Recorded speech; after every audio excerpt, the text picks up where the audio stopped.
আজি তোরে চলবে ভাইয়া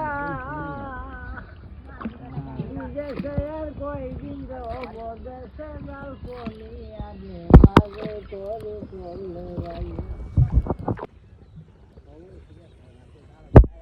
রাত্রে আমরা আসি পানি দিতে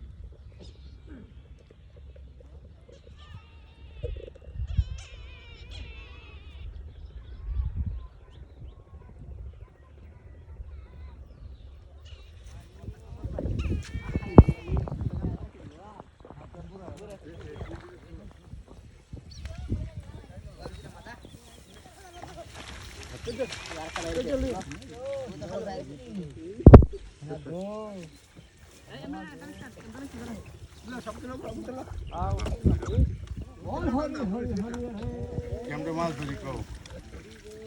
লাহে লাহে দেখা দিস মাছ আদি করি দাও নি বুক হই চলো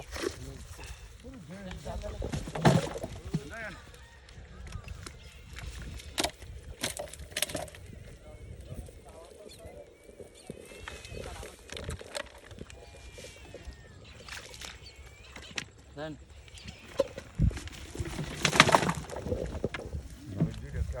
ওই জায়গা মাছটি ওটা না লইলে ওরা মাছটা ডান্ডা দিয়ে ছুঁয়ো ছুঁয়ে দাও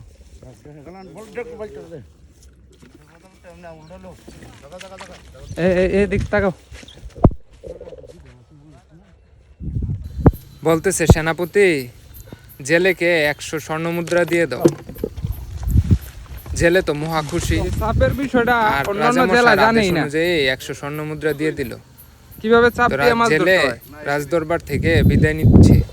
তো এমন সময় রানী বলতেছে আপনার কি মাথা খারাপ হয়ে গেছে এই একটা মাছের জন্য আপনি 100 স্বর্ণ মুদ্রা দিয়ে দিচ্ছেন এর চেয়ে কম দিলেও তো পারতেন তো রাজামশাই বলছে রাজা মানুষ এক কথা এখন কি করা যায় বলতেছে আমার কাছে একটা বুদ্ধি আছে যদি বুদ্ধিটা ফলো করেন বুদ্ধিটা যদি মানেন তাইলে কাজে দিতে পারে তো বলতেছে বলো তো বলতেছে তুমি জেলের ডাক দিয়ে বলো এটা কি পুরুষ মাছ নাকি মহিলা মাছ যা বলবো তার ব্যতিক্রমটা আপনি বলবেন বলার পরে অর্ধেক দামে হয়তো বা কিছু মূল্য দিয়ে মাছটা রাখতে পারবেন তো রাজামশাই বলছে ঠিকই তো বলছো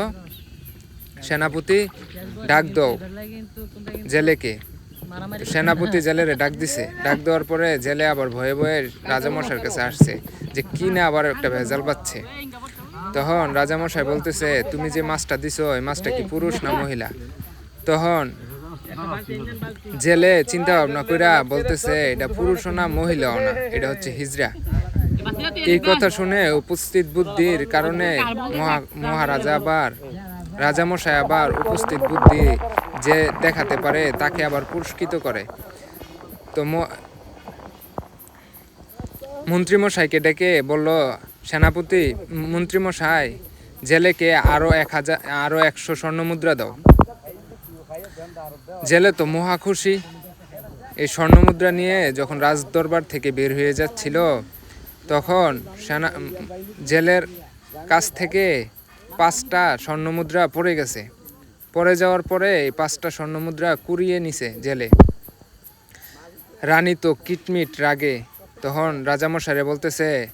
জেলেরে অবশ্যই শাস্তি দেওয়া দরকার কারণ শাস্তির আওতায় আনা দরকার কারণ রাজদরবারে কত ভিক্ষুক ফকির মিসকিন আসে এই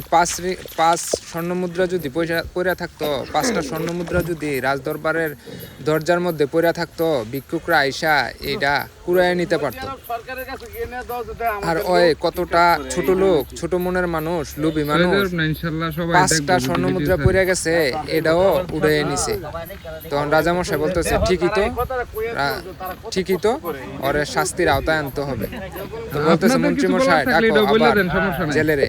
তো জেলে আবার ভয়ে ভয়ে রাজদরবারে চলে আসছে। আপনারা কি করতেছেন?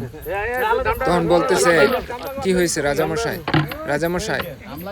তো বলতেছে তোমারে 200 স্বর্ণ মুদ্রা দেওয়ার পরও 5টা স্বর্ণ মুদ্রা পড়ে গেছে, এটাও তুমি কুড়ায় নিছো, তোমারে তো শাস্তির আওতায় আরে আনতে হবে। ওমর ভাই, তখন জেলে বলল আপনার কথা যে কোয়া আমি লাগতো তো না, আপনার কথা এমনিতেই লোভে বা মানে কোনো আলোচনা হয়। খারাপ চিন্তা ভাবনা কইরা এই 5টা স্বর্ণ মুদ্রা নেই কুড়াই নেই। আমি চিন্তা করছি এই স্বর্ণ মুদ্রার মধ্যে আমার আপনাদের যে রাজামশাইয়ের নাম প্রচেষ্টা, লেখা আছে, তারপরে ছবি কৃষ্ণ সহ ভাই নাম আছিল, লেখা ইয়া আছে, আছিল, রাজদরবারের হরে মান কৃষ্ণ ভাই ক্ষুণ্ণ আছিল, হবে তাদের বিদায় যে আমি প্রসেস এটা মাছ ধরার ঢুকায় নিছি। সিস্টেম, ওই কারণ সিস্টেমটাই এই এখন জায়গার নাই। মধ্যে অসংখ্য মানুষ আসে, তারা যদি এটা দিয়ে পা শুধু দিয়ে ভাই আসেনি? আছে, সহ্য আছে, হরিষ্ণ হয়ে গেছে তো। ও